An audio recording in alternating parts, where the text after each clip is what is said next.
Então, vamos para a nossa maior aula de CAD que temos, CAD FRC, Design FRC, do workshop.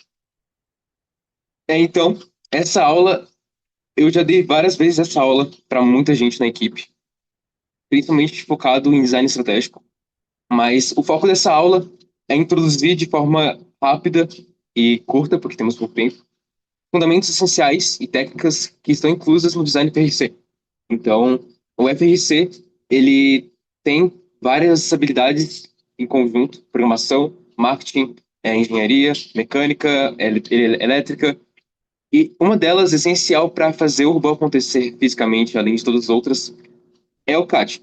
Então, a área de CAD em si, ela é uma área que tem que ser bem fundamentada para ela ter sucesso, o sucesso base de um robô no âmbito técnico. Então, eu vou mostrar hoje em aula algumas dessas dicas, métodos que a gente utiliza aqui na equipe, que estamos adotando também. Então, esse ano a gente está buscando bastante pesquisar metodologias de CAD que a gente vê gringos usando aqui na nossa equipe. E eu acho legal compartilhar com vocês. Então, vamos lá. Um sumário da oficina é poucos tópicos, mas são tópicos que vão se destrinchar mais ao longo do tempo. E para me apresentar, agora vamos apresentar de verdade. Meu nome é Vinícius, eu sou da FRC 500. Eu entrei em 2023, no final do ano. É, Participo da área de engenharia, que inclui em mecânica, elétrica e CAD. Então, eu sou aluno dessas três áreas em conjunto. No meu segundo ano, me tornei aluno capitão da área. E eu participei ano passado, no caso da FGC, que é uma competição olímpica da FIRST, onde mistura várias modalidades diferentes e vários países diferentes em uma competição só. Então eu fui piloto nesse ano e viajei para a Grécia, junto com tanto o pessoal da 500, mas com o pessoal de várias outras equipes do Brasil inteiro. E essa é a minha jornada. Meu foco atualmente na equipe é basicamente atuar no desenvolvimento das pessoas, dos estudantes da equipe, em habilidades técnicas. Então, eu sou mais ou menos quase mentor da equipe. Então, minha função é abordar esse pessoal e ensinar da melhor forma possível um caminho para eles aprenderem CAD do zero até a melhor forma possível. Fazer CAD profissional, aprender a ser independente e autônomo durante o meu season. Estão me ouvindo bem? Sim, tudo Ok. certinho. Então, vamos lá. Uma discussão importante para a gente começar, antes de pensar no CAD em si, é uma questão que vai sobre a equipe e não sobre as habilidades de conhecimento. Também sim, mas só que a gente tem que considerar mais no âmbito da equipe. Então, como que é competir com recursos limitados? Quando a gente fala recursos, eles não incluem somente dinheiro, coisas físicas, peças específicas, incluem várias outras coisas. Então, vamos pensar por nós mesmos como uma equipe. Agora, se vocês discutindo como equipe, você tem que pensar como isso. Pensar, perguntar, fazer essas perguntas durante o build season. Quando queremos ter o robô finalizado? Então, é a pergunta básica para ter um cronograma de construção, um cronograma de submissão de essay, submissão de prêmios. Qualquer coisa na FRC tem prazos e tem que ter um cronograma por trás. E CAD e robô não é uma exceção. É mais uma prioridade ter um cronograma.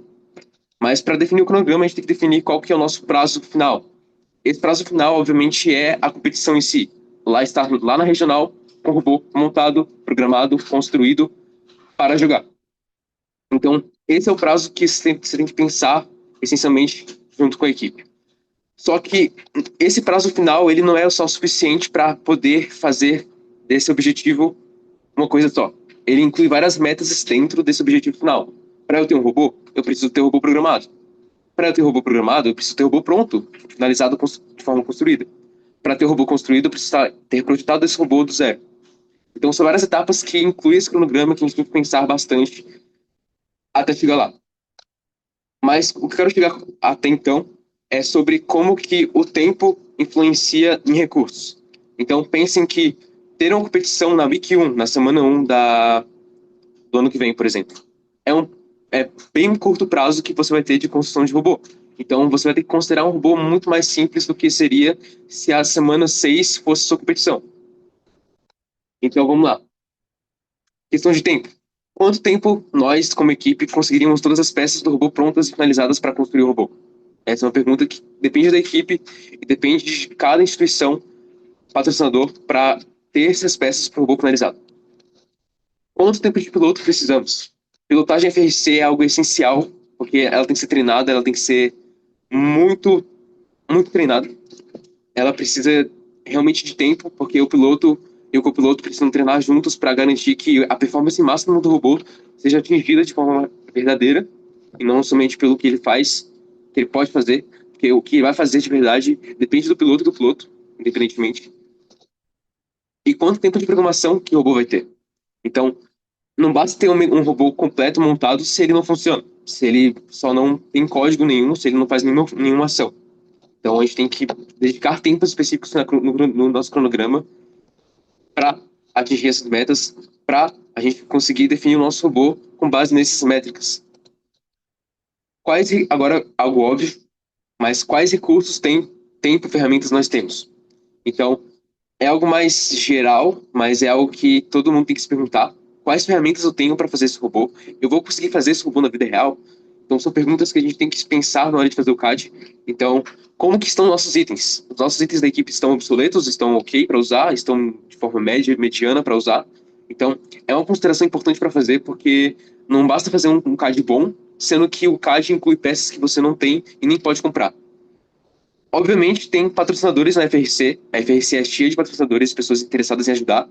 Mas só que a gente tem que pensar um pouco limitante quanto a isso. A gente tem que ser realista, porque mesmo com patrocinadores, a gente tem que pensar em um robô que seja ideal para o time construir em um tempo bem curto. Vocês vão ver como que vai ser o cronograma ideal que a galera mais usa na FRC, que é é um tempo muito curto para pensar em um robô e montar ele. É bem assustador ver esse prazo que eles definem, mas é o ideal a se fazer. E principalmente, qual é a experiência do time atualmente? Ah, o time é um time rookie? O time rookie ele tem pessoas experientes, tem pessoas veteranas no time para ajudar a dar aula de CAD, elétrica, programação, ensinar os rookies a fazerem coisas básicas de montagem de robô, a fazerem tarefas essenciais da competição. Então, essa experiência do time é muito importante porque não basta ter apenas os recursos na tua mão, sem que você tenha pessoas capacitadas para isso. Então, o workshop de hoje é basicamente isso. É um caminho a introduzir esse tema de capacitar o pessoal para ter uma preparação ideal, uma preparação para competição, para build season, e que todos consigam fazer suas tarefas de forma independente e autônoma, que é o que se espera de todo aluno FRC nos tempos de hoje. Mas, enfim, fazer um robô que não esteja alinhado com essas respostas, infelizmente, vai comprometer o teu resultado. Então, se você pensa em um robô que vai muito além dos teus recursos, muito além do teu tempo, muito além do que a tua equipe consegue saber do robô, vai dar errado. A tua temporada vai ser meio que em vão, infelizmente. Vai acontecer muitos problemas na competição, provavelmente, mas fazer essas perguntas anteriores aqui, elas são essenciais para a gente conseguir ter na nossa mente como que o robô vai ser, tipo, qual é a parede, o teto máximo do nosso robô e o que a gente tem que fazer minimamente e o que tem que fazer de forma máxima possível para não exagerar e dar problemas. Enfim, todo esse assunto de recursos, ele está muito alinhado sobre como o robô vai ser. Uma forma legal da gente falar, a gente fala de termo umbrella, para falar de termos que são coisas muito gerais, tipo, coisas que envolvem muitas outras coisas. Então, arquitetura de robô é um termo umbrella para a gente falar de como o robô vai ser. Só que não basta falar como o robô vai ser. O que o robô vai ser depende de vários critérios, tanto quanto os recursos, quanto as capacidades do time, depende de muitas outras coisas. Então a gente fala que o que o robô vai ser a arquitetura dele. A forma como ele vai ser é a arquitetura. Então quando eu falar desse termo aqui, eu vou me referindo basicamente sobre o que o robô vai ser. Então, dando exemplos aqui, vocês podem ver diferentes robôs, esses três aqui, todos são da 2.4, e todos com mecanismos diferentes, todos com composições diferentes, e todos com uma arquitetura diferente. Esse robô, por exemplo, aqui, é o do 2.4, 2022. Esse robô, ele coletava bolas era 2022, ele coletava bolas e pontuava, atirava, lançava bem alto para pontuar. Não vou entrar muito em detalhes sobre o jogo, mas ele tinha dois intakes, basicamente dois intakes, um climber e um filter. Então, para definir esse robô, de forma geral, a gente fala que é um robô que é um swerve, que tem dois intakes, um filter e um climber. Então, essa forma como a gente fala do robô C é o que a gente fala de arquitetura. Então, o que diverge esse robô para esse aqui é que esse robô é um braço com um elevador, que é outro tipo de robô que não tem nada a ver com esse robô aqui. Já esse robô aqui, por exemplo, ele tem só um intake. Então, a arquitetura dele é só ter só um intake, um climber, aí tem um climber, e um filter. Então, a ideia essencial é pensar em arquitetura como composição de mecanismos e como que os mecanismos se interagem entre si. É isso. Agora, um exemplo prático e legal da gente comparar sobre arquitetura de robôs e como que os recursos influenciam bastante isso. É o nosso robô da 5800, que deu muito errado em 2023, era o Marcelinho. Esse robô foi um caos completo, não vou mentir. E existem outras formas melhores desse robô ser feito. Então, é uma comparação importante a gente fazer agora, que é o robô da 973, que ele é muito... Ele é parecido com o nosso robô de forma arquitetural, de forma... A arquitetura dele é muito parecido, só que a execução dele é totalmente diferente. A forma como pensamos é basicamente igual, só que como executamos é divergente. Então, esse robô aqui, nosso, ele tem três DOFs. O que é DOFs, Virginia? DOFs é basicamente articulações que o robô tem, movimentações específicas que o robô tem, e somar cada tipo de movimentação dá essa pontuação que a gente fala de DOFs. Então, nosso robô, ele tinha muitas articulações diferentes, muitas coisas que seriam capazes de dar erro na partida, e era exagerado. Era algo totalmente que era inviável para o nosso time, porque o nosso time nunca trabalhou com um robô tão complexo como esse, e deu errado. Já esse robô aqui, por exemplo, ele fazia as mesmas coisas que a gente pretendia fazer, só que de forma muito melhor e bem executada. Ele tinha apenas três DOFs, então ele tinha um elevador como um DOF, ele tinha um braço articulável e dois estágios, no caso. Ele tem dois estágios no elevador, o elevador sobe dois andares específicos e articula a ponta do braço. Então, esses três DOFs são incrivelmente poucos, podia ser mais pouco ainda, mas eles são poucos para um robô que faz todas essas coisas na competição. Esse nosso robô também não tinha sensores. No nosso tempo de construção, a gente não tinha peças de eletrônica para fazer sensoramento do robô. Isso implicou muito na programação, porque a programação do robô não era da forma como a gente queria. Já esse robô, sim. O nosso robô, ele continha pneumáticos. Agora, não falando como se fosse algo ruim, pneumáticos, mas pneumáticos é uma tecnologia que precisa de muita gente capacitada e envolvida nisso para fazer acontecer de verdade. Mas quando não é bem aplicada, ela dá no que dá, dá o que é esse robô. Acontece o que acontece com esse robô, que não foi aplicado de forma certa e deu errado. Esse robô não, ele usa mais motores, não usa pistões, não usa outras tecnologias de movimentação, apenas motores. E agora uma divergência muito forte é a performance. O nosso robô, ele tinha apenas 24,9 pontos que a gente fala de APA, que é basicamente uma média de pontos que a gente consegue na regional, em cada evento, por exemplo. Então, uma regional, por exemplo, de Brasília, a gente conseguiu apenas 24,9 de pontuação. Já esse robô aqui, ele conseguiu 60 pontos de APA, que a gente fala. E é essa divergência. Nosso robô tinha muitas falhas, muitos erros. Ele praticamente quase não competiu, porque a cada partida ele quebrava. Mal começava a partida ele quebrava, literalmente. E a gente ficava com o nosso robô apenas andando pela arena, fazendo quase nada. Ia pro nosso pitch, tentava arrumar, arrumava ou não arrumava. Ia de volta para a partida, ou dava errado de novo, ou o robô só parou de vez. Então, esse foi um caso onde a gente realmente teve essa frustração de não entender realmente o que nossa equipe tem de recurso, de conhecimento, de tempo, de material, de tudo. Esse robô não era um robô para nós, era um robô que a gente não devia fazer, um robô que estava fora do nosso escopo e deu no que deu. A nossa temporada ela foi arruinada. A gente fala, ela teve experiências boas para os alunos, mas só que podia ser bem melhor em questão de programa forte se nosso robô fosse de forma mais simples. E tá aí o ponto.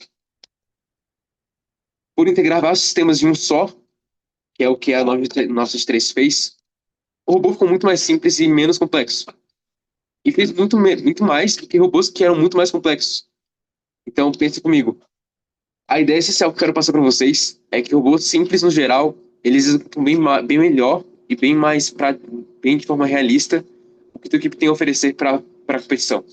Então, um ponto essencial de design estratégico que tem que considerar é a simplicidade. A simplicidade é a chave principal para poder ter um robô de boa performance, um robô que esteja bem programado, um robô que esteja bem treinado com o seu piloto.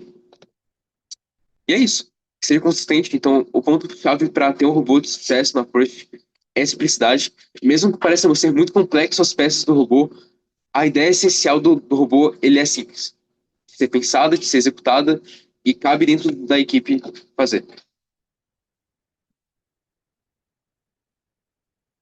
Mas está um problema.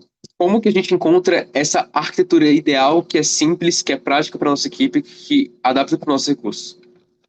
Então, o ponto principal que eu vou repetir várias vezes nessa capacitação é entender os limites. Então, é o essencial de tudo, é o que tem que ser feito antes do kickoff. Então, a tua equipe tem que entender isso antes do kickoff, fazer um catálogo de itens, um inventário de itens, inventário de pessoas, ter uma rede de pessoas para quem contar, ter conhecimento suficiente para poder executar as coisas básicas de FRC, tanto programação, CAD, marketing, várias outras áreas, e entender que parece muito. Vocês vão, é algo que eu passo bastante, é que todos os jogos da Forge, elas sempre seguem por uma armadilha. Então, todo jogo, ele tem basicamente literalmente uma armadilha. Em 2024, a gente tinha um endgame específico, que era a Trap, que era literalmente a armadilha, que era basicamente pontuar uma nota de jogo, uma argola de espuma, em sei lá, uma prateleira. Então o robô tinha que subir lá em cima e pontuar essa nota. Só que era uma tarefa muito difícil. Era praticamente impossível de fazer. E muitas equipes de todo mundo caíram nessa armadilha de tentar fazer um robô que focava nessa pontuação específica, só que ela não era ideal, não fazia sentido para a equipe, porque a equipe não tinha recursos para fazer isso acontecer e também não valia a pena. Obviamente não valia a pena porque era um indie game.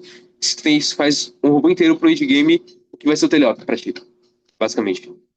Então, é preciso estar muito atento a armadilhas, entender que para se sair bem na FRC, você não precisa fazer todas as coisas do jogo.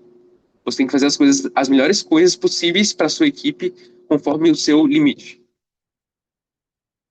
E é isso. Enfim, siga o design estratégico. Construa um robô mais simples que joga o jogo decentemente. Procure um robô que seja mais básico possível para fazer suas tarefas acontecerem. Minimize os dofts, que minimize as articulações, minimize a complexidade do robô de forma geral. Deixe a movimentação dele mais simples possível. Invista fortemente em COTS. O que são COTS, RG? COTS é uma palavra um termo que a gente fala para peças prontas. Então, por exemplo, rodas de coleta, rodas de intake. Essas são rodas COTS, rodas que a gente não fabrica, a gente não faz, a gente compra de uma loja FRC e bota no nosso robô. Então, COTS, que eu quero dizer, é que são peças que a gente não precisa se ligar muito. Aqui um exemplo, alguém trouxe para mim. É uma roda laranja, por exemplo, essa é uma roda COTS, uma roda que a gente não faz, a gente compra essa roda e ela adianta o nosso tempo para fazer nosso robô. Então a gente não precisa gastar tempo fazendo as peças do nosso robô, a gente pode basicamente apenas usar as peças que são vendidas para economizar nosso tempo, porque tempo de BS é muito curto. Se você gasta tempo na BS para fazer peças especificamente, vai estar gastando muito mais tempo do que se fosse gastando tempo para arrecadar recursos, arrecadar dinheiro e comprar essa peça.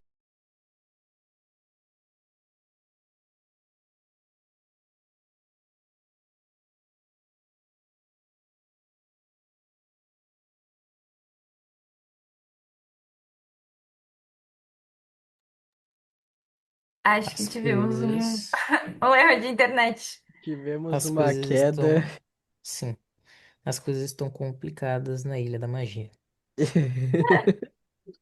Plot twist, os cabras do robô cortaram o fio de internet. O robô pisou em cima do cabo. Oi, Ah, Vini, nos voltou, voltou. escuta? Oi, Agora tu voltou pra gente. voltei. Acabei de ver.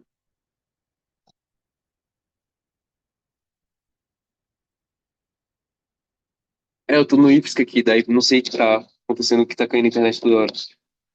Enfim, continuando, se aproximar ao máximo de soluções que já existem. Então, a FRC é um ambiente ideal para alunos pesquisarem, alunos socializarem e descobrirem ideias em conjunto que sejam essenciais para o jogo. A Carol passou por isso também. Engraçado. É, enfim, tem várias plataformas de conhecimento, plataformas de fóruns, o Reddit, o Shift2Py, o Discord também está incluso nisso. Plataformas que são legais para a gente entender como que os outros times estão pensando ao longo do ABS. Então, não basta apenas limitar as ideias da sua equipe, você tem que pensar também o que os outros estão pensando, porque é importante perceber isso, porque várias coisas que você está pensando, às vezes não são as coisas ideais para se pensar, ou tem coisas que você não pensou ainda que seriam legais pensar para o robô, por exemplo. Então, o que são esses dois pontos é basicamente você incentivar os alunos a ir atrás, você também, como aluno, se incentivar a ir atrás de conhecimento, a ir atrás de opiniões, sugestões, conselhos de pessoas experientes, pessoas que estão trabalhando arduamente para encontrar o que é o melhor para eles, para a precisa. Enfim, design estratégico não é o foco da aula, no geral, mas é legal entender isso porque faz parte do CAD. O CAD não é basicamente apenas ter o conhecimento de fazer as peças do robô e montar ele no computador. Você tem que entender, no geral, como que vai ser o robô, como que ele vai pontuar, como que vai ser a fabricação dele, a montagem dele, a programação dele. Tudo isso você tem que pensar do zero. Não basta apenas saber CAD sem fazer design FRC. Então, é uma divergência forte de saber usar um programa, uma ferramenta de design e fazer design de verdade. Então, são duas coisas diferentes que não que precisam ser lidadas juntas, porque uma sem a outra não acontece o resultado final.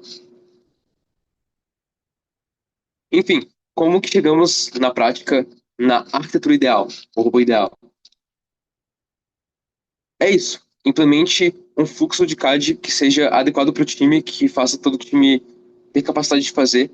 Então, no kickoff, você tem que focar bastante na tua equipe entender todo o jogo, entender toda a estratégia de jogo. Todo mundo da equipe tem que entender o que o robô faz, o que o robô tem que fazer na competição, porque nem que não precise usar essa informação uma hora, a equipe se constitui de saber todas as informações da equipe. A equipe é um coletivo, é uma família que não pode deixar informações passarem despercebidas.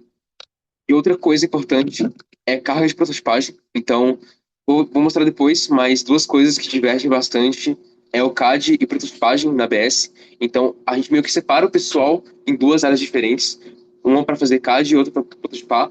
Então, essa é a forma ideal para a gente encontrar a arquitetura do robô. Mas por que eu digo isso?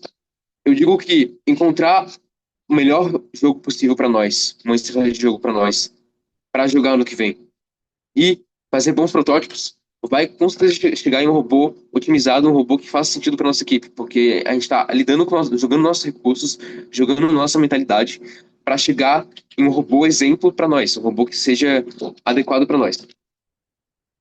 Então, de forma bem sistematizada e iterativa, você vai conseguir chegar no design de forma bem fluida, se você seguir todas as etapas que são parte desse processo. Você vai chegar em um robô ideal na segunda semana, eu garanto vocês, mas requer muito conhecimento, requer muita prática para chegar nesse entendimento e aplicar isso para a equipe, porque é uma cultura que demora tempo para implementar, é um tempo que envolve uma oficina inteira para acontecer. Enfim, definir o que o robô tem que fazer estrategicamente, ela envolve dois passos. Então, a parte de análise de jogo, ela envolve dois passos específicos. Ela envolve entender quais são as necessidades do robô.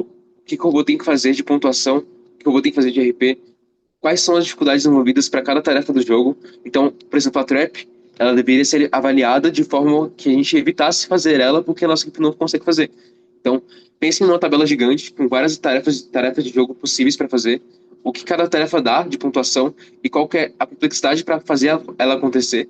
Então, essa tabela nos dá uma análise importante para nós, porque a gente meio que evita tarefas. Calma, eu já respondo, Moretti. Evita tarefas que sejam basicamente armadilha na FRC.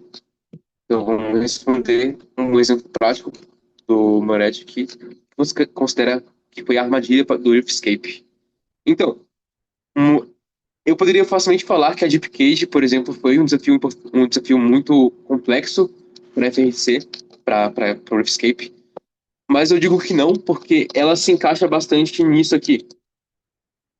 Se aproxime ao máximo de soluções já existentes e usar e abusar dos recursos livres. Você vai ver facilmente várias equipes de todo mundo fazendo Deep Cage, porque Deep Cage, nossa, parecia algo tão difícil no kickoff, só que as pessoas foram desvendando soluções legais para o Deep Cage, soluções que qualquer time podia fazer, mesmo com poucos recursos. Então, o Everbot, por exemplo, ele trouxe essa acessibilidade para uma tarefa tão difícil ser tão fácil para muitos times. Então, o Deep Cage não é armadilha, ele acabou sendo mais um exemplo bom de mostrar que o conhecimento público ele consegue tornar uma tarefa difícil algo fácil. Mas o que foi armadilha de verdade, eu acho que seja. Eu acho, João. Fazer tudo. Pior que esse jogo, ele inclui muitas tarefas. Então, o que o meu queridinho aqui falou é que fazer todas as coisas do jogo era a verdadeira armadilha. Porque, por exemplo, o jogo Crescendo do ano passado, ano passado, ele tinha poucas tarefas para fazer. Era só amp, trap, climbar e pontuar no speaker. 4 tarefas. Nesse jogo, ele tem muitas tarefas específicas que têm que ser feitas para, tipo, e a combinação delas vai dar a pontuação no final, mas o que torna o jogo difícil, no geral, o que se torna mais difícil, a armadilha, é pensar que tu pode fazer tudo do jogo, fazer L1, L2, L3, L4, pontuar alga, pontuar no processo, pontuar no Deepcage. Então, várias tarefas de jogo fazer todas as coisas do jogo era a armadilha que muita equipe caiu esse ano, porque eram muitas opções e não tinha muita equipe preparada para entender de forma analítica quais que eram as melhores coisas ideais para fazer um jogo decente, mesmo que não inclua todas as tarefas de jogo, mas que pontue bem. Entendi?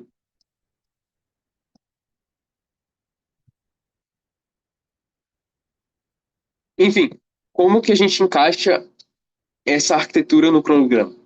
Então, a gente tem a primeira parte do cronograma, como eu falei, é definir os requerimentos, é fazer uma tabela básica de análise de jogo, de como o jogo funciona, de como o jogo é com tarefas que sejam complexas, análise, realmente na equipe, pensar, tipo, essa aqui para nós a gente não vai fazer, ela parece muito difícil.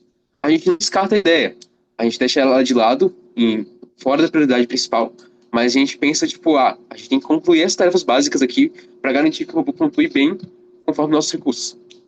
Eu acho que eu deixei uma tabela de exemplo depois, mas basicamente a tabela é dividida nessas três partes, que são necessidades, desejos e coisas a explorar, coisas que a gente não vai fazer, mas caso a gente pense em fazer, a gente tem que ficar atento a pesquisar e ver se aquela ideia ela pode ser recrutada de volta para nós se fizer sentido. Enfim, é isso. Então, os 2 primeiros dias da ABS são focados no kickoff, em todo mundo da equipe ler o manual, analisar o jogo e definir quais são os requerimentos de estratégia. Então, o que o povo vai fazer estrategicamente na partida. Em seguida, a gente tem que pensar como que o robô vai ser, como que o robô vai se parecer visualmente. Fisicamente, de forma mecânica. Então, a primeira semana e a segunda semana do ABS são focadas nisso. É pouquíssimo tempo, então pensem que essa primeira semana e a segunda semana são basicamente o tempo para você pensar no CAD do robô do início ao fim.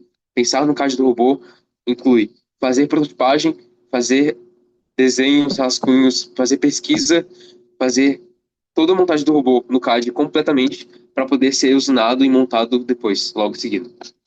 Então, a equipe, como eu falei, elas quebram em duas partes, dois paralelos diferentes, que são prototipagem e o CAD em si. Então, o CAD e prototipagem ocorrem em conjunto ao mesmo tempo. Então, você pega a tua área da engenharia, divide ela em duas, deixa uma prototipando coisas físicas, prototipando intakes, prototipando mecanismos diferentes, ideias diferentes, vendo o que é válido ou não, e outra fazendo CAD, outra explorando ideias no CAD, ideias que não são limitantes assim, ideias que não são tão difíceis de implementar, mas apenas uma base, fundamentar uma base ideal para conseguir fazer todo mundo CAD junto. Então, basicamente, a primeira semana da BS é todo mundo prototipando, mas na segunda semana já tem essa divisão de todo mundo para poder fazer o CAD final. Depois eu falo sobre como que é esse ciclo de CAD, porque esse ciclo de CAD ele é diferente do que fazer um CAD normal. Ele envolve muitas não tecnologias, né, mas métodos que abrangem isso, e eu vou mostrar depois de forma bem legal. E depois que tu definir como o robô vai se parecer nessas 2 semanas, você vai construir esse robô nas 3 semanas que você tem. Eu coloquei últimas 3 semanas, mas não é tipo 3 semanas seguidas de ter o robô pronto no CAD. Então, você tem 3 semanas para fabricar as peças, montar o robô e garantir que o robô funcione completamente para a programação poder usar. Então, pensem que o prazo que a gente tem definido, basicamente, para poder ter o robô programado é na quinta semana, no final da quinta semana, o nosso robô tem que estar programado não, perdão, construído para a programação poder programar o robô do início ao fim e o piloto treinar o piloto do início até a competição. É isso. Então, esse programa basicamente é estimando prazos particionados. Então, terminar a estratégia do jogo, terminar o CAD do robô e terminar o robô montado. Então, essas 3 etapas são as etapas principais que a gente tem que pensar bastante no tempo de build season.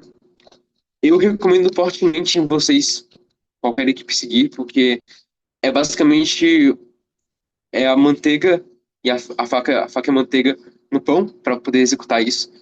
Nossa, foi o pior tempo possível. Pior tempo possível para executar isso aqui, mas o que eu quero dizer é que esse cronograma é o cronograma que toda equipe deve seguir. E se não consegue seguir nesse tempo, é porque o robô tá muito complexo para ser executado nesse tempo. Então aí encaixa outro problema, vários problemas que fazem a equipe fracassar, porque não teve tempo de programação, não teve tempo para treinar piloto, o piloto não tinha experiência, o piloto fez muitas cagadas seguidamente porque não treinou. E a programação estava péssima, não teve tempo para fazer autônomo, porque autônomo é importante para FRC. Se não tem autônomo na FRC, tu tá mal garantido na competição, me desculpa. Deixa eu ver o que falaram aqui. Então a programação do robô já deve estar pronta antes da segunda semana. Enfim, existem várias estratégias diferentes para poder ter a programação pronta antes do robô estar pronto. Então, por exemplo, a gente está planejando fazer a programação do nosso robô a partir da segunda semana. A partir do momento que a gente definir como o robô vai aparecer, ter o CAD pronto do robô, a programação pode pegar esse CAD, olhar como ele é, fazer a programação ter operada dele, e é isso, tem um código pronto. Mas a parte essencial da programação, mais longa e complexa, é calibrar e garantir que seja otimizado para rodar. Porque não basta apenas programar sem ver o robô. Tem que ver o robô funcionando para garantir que está funcionando da forma como pretendia funcionar. Então, o que eu quero dizer no final é que a programação tem que ter mais ou menos umas 3 semanas, realmente 3 semanas mesmo de programação e treino e calibração para ter um robô realmente otimizado e bom para competir. É uma receita, é uma fórmula de cronograma ideal para todo time FRC de todo mundo. É o que todo mundo basicamente segue, é o que eu vi no caso bastante de várias equipes comentando ser que eram equipes open lines, equipes que divulgam como que é o processo deles. E no geral é basicamente isso, não diverge muito, mas não é uma regra restrita, não é uma regra que tem que ser seguida de forma enxuta. Tu pode abrir margem para abrir o tempo de cronograma, dependendo do teu time. Teu time define isso no geral, mas isso não é uma regra geral, universal, que tem que ser seguida por todos os times FRC possíveis. Mas é uma recomendação importante porque isso garante sucesso no geral, de forma mais fácil e metódica.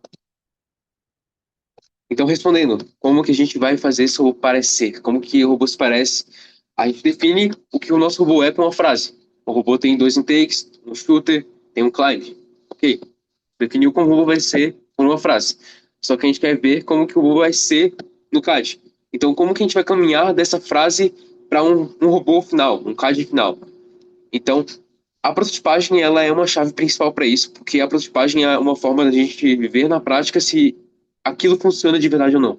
Porque o CAD ele não testa mecanismo, ele não testa a arena, ele não testa game piece. Ele apenas faz mecanismos existirem. Então, você tem que provar que isso funcione de verdade para poder continuar essa ideia e fazer ela acontecer no final do robô. Então, a etapa principal para fazer o robô existir de verdade é a prototipagem. E como tudo vai se entregar no robô?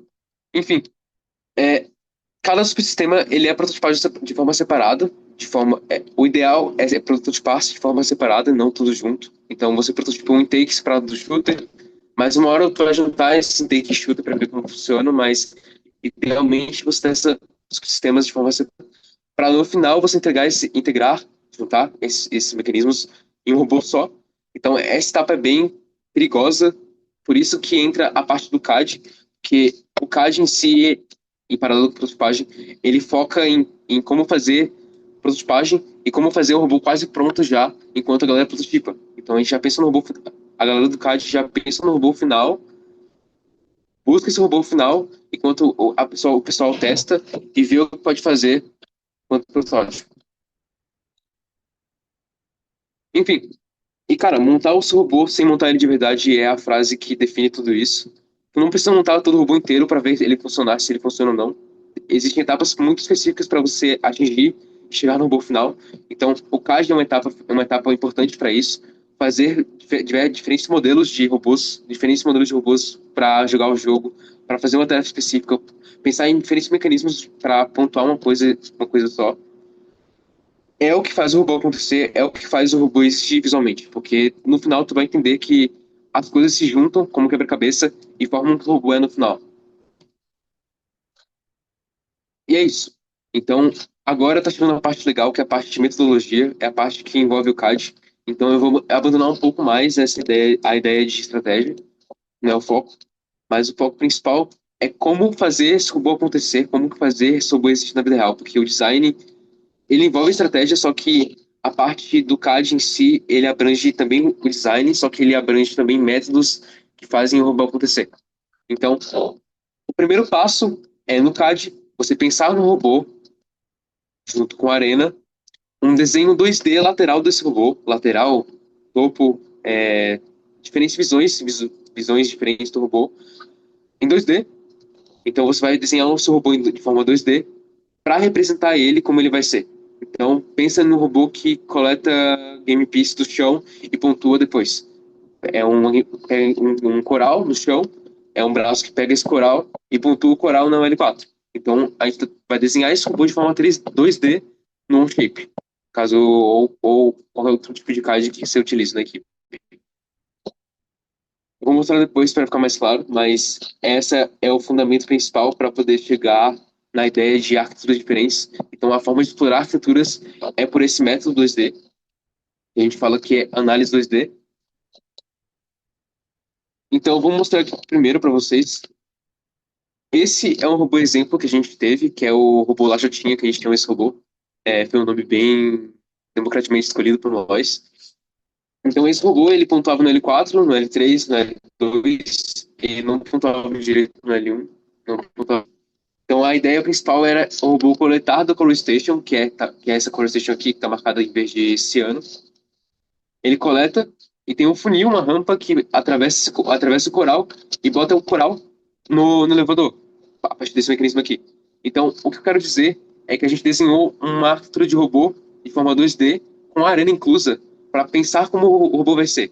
Então, essa análise 2D foi o que chegou no robô final, que é basicamente esse robô aqui. Opa, não vai ser agora, mas a análise 2D ela caminha para o robô final, porque a gente está vendo visualmente de forma lateral e rápida, apenas um rascunho no shape com medidas certas, medidas da arena, medidas do coral, medidas das rodas do elevador, medidas exatas, provando que esse robô funciona para pontuar. Então, a análise 2D é um exemplo essencial para todo time executar, porque é uma forma da gente garantir que o robô funcione no CAD, visualmente, então não tem como garantir que funcione, né? Mas uma forma legal e rápida de a gente concluir que esse robô é prático para a temporada, é prático para a season, é desenhar a arena e desenhar mecanismos propostos para solucionar as tarefas de jogo do ano. Então é isso, você desenha a arena, desenha as game pieces, desenha os subsistemas separados do robô para chegar nesse resultado aqui, que é essa análise 2D. Enfim, então eu trouxe alguns exemplos aqui, que é do Charger Up, que é o mesmo jogo que teve o Marcelinho, que é o nosso robô de 2003 que deu super errado. Então, são três robôs que aplicam a tecnologia, esse método de análise 2D, que é desenhar o robô de forma lateral, colocar a arena inclusa, colocar os braços, colocar as dimensões do robô, colocar todos os game pieces, mostrando as game pieces no CAD assim, para poder ver que o robô flutua. É isso que vai ser mais repetido na ABS. É isso que a galera de CAD tem que fazer durante a ABS para chegar no robô final. E não se restringe a apenas análise dos detalhes, fazer análise só no CAD. Inclui também fazer desenhos no quadro branco, trazer ideias, vídeos, referências, tudo que for conteúdo também inclui essa parte de CAD na ABS. Então, depois que você projeta esse robô em 2D, aqui, você meio que você tem uma ideia geral do que o robô vai ser. Então, o que eu quero dizer é que a análise 2D, ela não é exclusiva para fazer um robô acontecer, porque existem formas diferentes de atingir essa ideia de robô para toda a equipe. Então, é muito mais fácil alguém uma pessoa da equipe aleatória, que não seja da engenharia, que não seja do robô, entender como o robô funciona a partir do modelo 3D. O modelo 3D é muito mais fácil de entender porque está vendo de forma tridimensional. Está vendo de forma mais explícita que o robô faz e funciona. Tu vê os mecanismos todos juntos ao mesmo tempo. Isso é algo legal de mencionar, tá? Ela já pensa em como que os mecanismos eles estarão posicionados no robô. Então, a parte de integração, ela é uma pegadinha muito forte que acontece de fazer tudo separado e depois juntar, porque geralmente dá errado, porque tu coloca um intake muito grande, mas um intake que ocupa tanto espaço no robô que não dá para colocar um shooter em cima. Pô, tira o shooter. É isso que vai fazer. Tem que ter um planejamento por trás, do zero, do início, para que não aconteça esse erro, porque é um erro muito comum. Já passei bastante por isso quando eu era rookie. E não vou mentir, ainda acontece bastante, mesmo com esses métodos de CAD.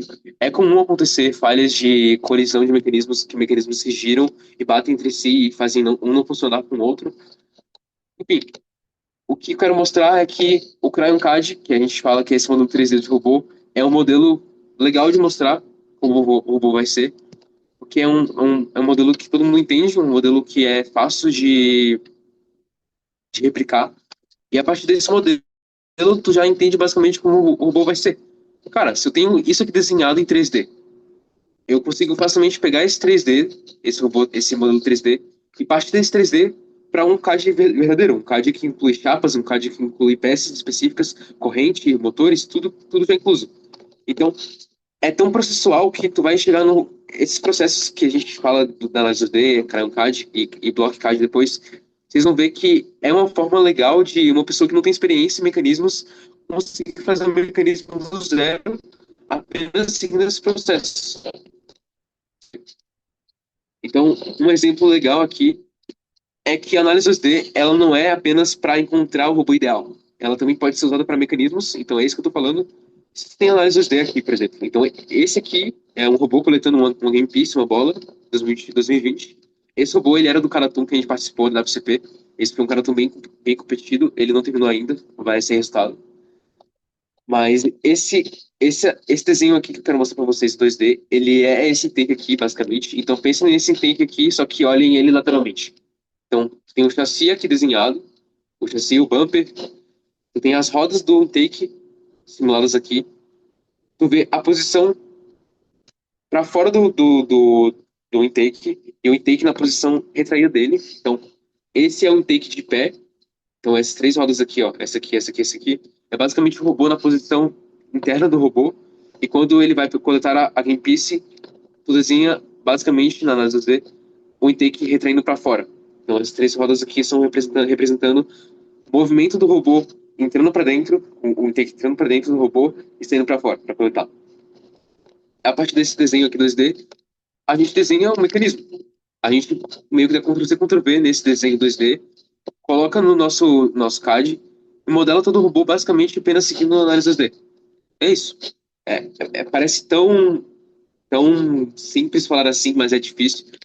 Ele requer muita prática, mas o importante disso tudo é que isso aqui, ele já define dimensões, porque é muito difícil você descobrir dimensões na FRC, tipo, dimensões de compressão, dimensões de tamanhos de rodas diferentes para usar, diferentes tamanhos de engrenagens possíveis para usar.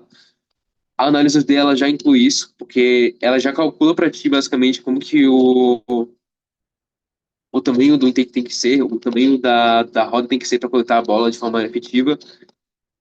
Então é isso. A análise D, quando ela é muito bem aplicada, ela consegue facilitar estudantes que são rookies ainda a fazerem mecanismos do zero, na BS, de forma muito mais fácil e rápida. Então, o que eu quero dizer, tal, é que a arquitetura do robô, ela é a parte principal de tudo, mas só que depois de tu definir a arquitetura do robô, tu não deve parar nunca de fazer análise D, nunca de fazer Crayola CAD, nunca de fazer Block CAD. Essas três coisas são importantes para fazer um robô acontecer. A análise 2D é basicamente definir medidas, definir onde cada subsistema vai estar, onde cada coisa vai estar, é definir como que você vai chegar em medidas de rodas, medidas de giros de robô. Então, por exemplo, essa linha aqui, por exemplo, é meio que uma linha de deslocamento onde o robô desloca o mecanismo. Isso aqui é um braço, então esse é o braço vertical e horizontal. Então, essa linha tracejada aqui, ela indica a movimentação que o braço vai ter e ter noção de que essa movimentação ela não bate em nada, ela não consegue colidir em nada e dar errado. Então, ela é muito. Cara, a análise D é importante, é interessante incentivar os alunos a aprenderem, porque faz sentido para VC. A indústria usa essa técnica de análise D. E, enfim, outra coisa legal de mostrar é o BlockCAD. O BlockCAD é algo que eu não mencionei ainda, mas ele foi aplicado pela primeira vez na nossa equipe esse ano, mas foi bem recente, quase em novembro ainda, né? Em novembro a gente aplicou essa tecnologia de BlockCAD, que ela muda do CryonCAD para o BlockCAD. O CryonCAD, ele é basicamente um modelo simples do robô. Ele apenas representa o que o robô tem. Ele não tem muitas medidas essenciais, ele não tem muitos detalhes. Já o BlockCAD não. O BlockCAD, ele já tem muita coisa definida já. A gente tem já as chapas desenhadas, as engrenagens desenhadas, as rodas desenhadas em 3D. A gente tem também os perfis definidos já. A gente tem o tamanho do intake já definido, tudo definido já. BlockCAD é meio que uma forma de a gente já ter um fantasma do robô, um fantasma para desenhar o robô final, apenas de forma rápida e fácil para ver que esse robô, como vai ser feito. Então, tipo, tu já sabe como vai ser, tu já definiu como vai ser, já sabe quais mecanismos vão ser, quais vão ter, onde vão estar e como vão funcionar, e você vai desenhar esse modelo 3D. Depois da análise do D, tu desenha esse modelo 3D aqui e tu entende o robô de forma 3D e facilmente 3D mesmo. Tu vê o robô funcionando, o intake subindo, retraindo para cima e para baixo, o braço girando, o elevador subindo para cima e para baixo, o shooter girando, a turret girando, a turret angulando, o shooter angulando, por exemplo. Então tudo do robô funciona no BlockCAD. O BlockCAD é meio que um modelo fiel, quase fiel do robô para poder projetar ele na vida real. Então, ele é mais uma etapa inclusa, não é obrigatória, mas é muito legal implementar para poder chegar no robô final, que é esse projeto aqui. Então, as três etapas essenciais, as quatro no caso, porque o CryonCAD não está aí, mas análise D, o BlockCAD e o robô final é, são os processos que são essenciais para chegar no projeto montado, concluído e de forma fácil e rápida todos os alunos conseguirem estar inclusos no processo. Então, alunos com experiência em prototipagem, por exemplo, podem fazer CAD e vice-versa. Ah, eu não sei fazer CAD muito bem. Cara, prototipa, tenta prototipar o que tu consegue fazer, mas o ideal é que todo mundo, esse método de fazer CAD, método de chegar no robô ideal, método de chegar no projeto final e fazer ele nas 4 semanas, nas 5 semanas, não, 5 semanas de BS, é basicamente isso. Ela funciona muito bem com muitos times e vai funcionar porque ela garante troféus, garante prêmios técnicos, garante prêmios em arena e muito mais. E é fácil explicar. Ela só precisa que tenha interesse e um incentivo dos alunos em buscarem esse conhecimento de entender métodos de CAD que são atuais, que são modernos, que são aplicáveis para FRC. Eu, para deixar muito bem claro, eu estou deixando muita informação de fora sobre essas tecnologias, esses métodos de CAD, porque elas envolvem muitas capacitações, muitos workshops envolvidos para conseguir trazer uma abordagem bem clara e sucinta sobre como tem que ser. Mas o que eu quero mostrar para vocês é como que as equipes boas, as equipes que são bem dedicadas, equipes que são dedicadas, todo mundo, toda equipe dedicada, né? Mas equipe que consegue trazer sua dedicação à sua performance máxima possível. E é isso. Então, agradeço por terem participado. Importante, se caso tiverem dúvidas sobre a capacitação, algo que não saber importante sobre cada coisa desse slide aqui, sobre como que faz análise 2D, como que faz mecanismos, como que desenha CRAN-CAD, como que tu define quais são os métodos de fazer estratégia de jogo no kickoff. Cara, tudo isso aqui a gente pode tirar a dúvida de qualquer equipe, porque a gente está aprendendo também. Então, ensinar também é aprender. Então, a gente tem que deixar claro que a gente está aberto para ajudar vocês, ajudar qualquer equipe que tiver interesse em conhecer esses métodos de CAD importantes. Opa, pera lá, voltei. E é isso. Chamem a gente, contem com a gente. Caso tenham dúvidas, podem mandar no chat aqui para eu responder. E é isso. Agradeço por ter participado.